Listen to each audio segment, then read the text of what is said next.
With পিউষা রান্নাঘরে আজকে আমি হাজির হয়েছি চিনির নাড়ু তৈরি করার রেসিপি নিয়ে।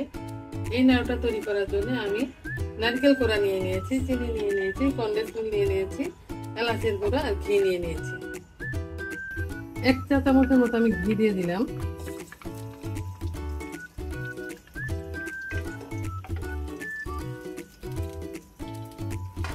এখানে 4 কাপ নারকেল কুড়ানো আছে, কুড়ানো নারকেল দিয়ে দিলাম। 1 চা চামচের 4 ভাগের 1 ভাগ এলাচের গুঁড়া দিয়ে দিলাম। এখানে 3 টেবিল চামচের মতো কনডেন্স মিল্ক আছে, এটা দিয়ে দিলাম।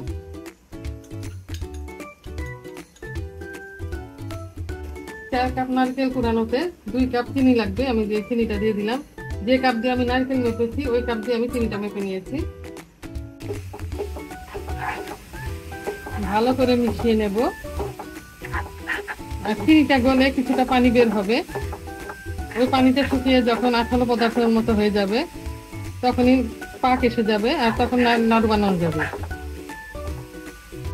সব উপকরণ একসাথে ভালো করে মিশিয়ে নিয়েছি। চিনি গলে কিছুটা পানি ছেড়ে দিবে, পানিটা যখন শুকিয়ে আসবে আর নারকেলে পাক চলে আসবে তখন নাড়ু বানানোর জন্য উপযুক্ত হয়ে যাবে।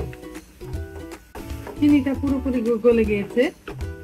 এবার আমি 1 কাপের একটু কম গুঁড়ো দুধ ব্যবহার করব।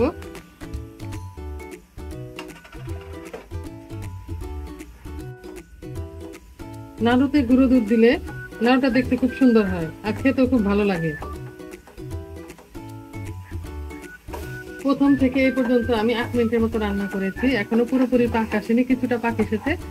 আশা করি আর 2 মিনিটের মতো রান্না করলে পুরোপুরি পাক এসে যাবে আর নাড়ু তৈরি করার জন্য প্রস্তুত হয়ে যাবে। মোট 10 মিনিটের মতো আমি রান্না করেছি, নারকেলে পাক এসে গেছে।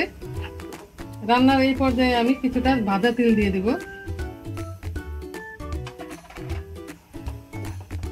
এবার আমি চুলার আঁচটা বন্ধ করে দেব।